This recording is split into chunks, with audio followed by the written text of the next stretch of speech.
Hi everyone, আশা করছি সবাই অনেক অনেক ভালো আছেন। আজকে আমি আইসক্রিম লাভারদের জন্য তৈরি করে দেখাচ্ছি ভ্যানিলা আইসক্রিম।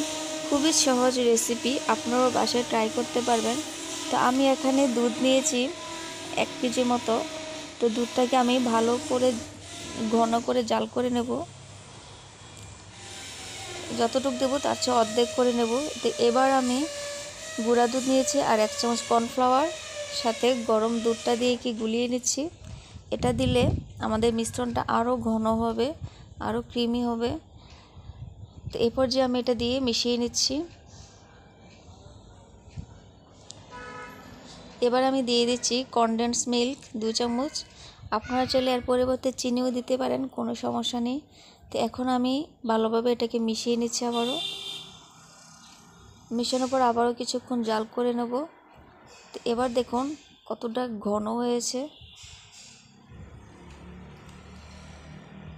এটা আইসক্রিম বানানোর জন্য একদম পারফেক্ট।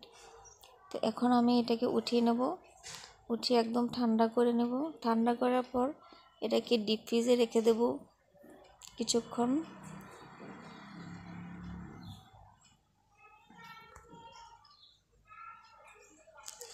তো ডিপ ফ্রিজে রেখেছিলাম আধা ঘন্টার মতো। এখন আমি এটাকে নামিয়ে নিচ্ছি। এবার আমি দিয়ে দিচ্ছি এই ট্রপিক্যাল হুইপড ক্রিম, নিয়েছি 1 কাপের মতো। এবার আমি এটাকে ব্লেন্ডার করে নেব। আপনাদের কাছে ইলেকট্রিক বিটার থাকলে তাহলে আরও বেশি ফোমি হবে, তো ব্লেন্ডারও হয়। তো এখন আমি ওই ঘন দুধটা আর ক্রিমটার সাথে মিশিয়ে নিচ্ছি।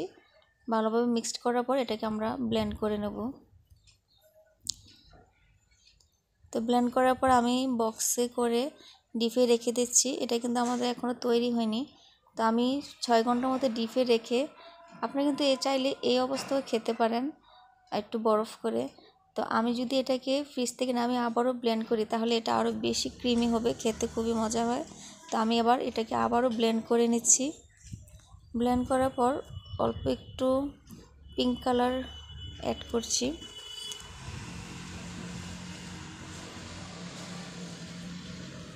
দেখতে কালারটা সুন্দর আসবে, আপনারা নাও দিতে পারেন। তো এখন আমি অর্ধেকটা দিলাম আর মাঝে দিয়ে দেব পিঙ্ক কালার।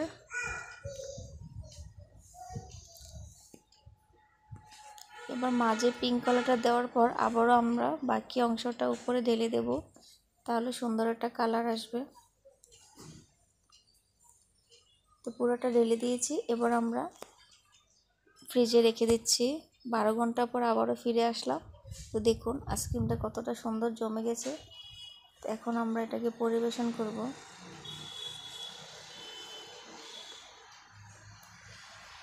তো দেখতেই পাচ্ছেন কতটা ক্রিমি হয়েছে, খেতেও কিন্তু দারুণ মজা। এই গরমে আপনাদের জন্য সহজ রেসিপি নিয়ে এসেছি, আপনারা অবশ্যই বাসায় ট্রাই করবেন। এটা কিন্তু খেতে একদম দোকানের মতো।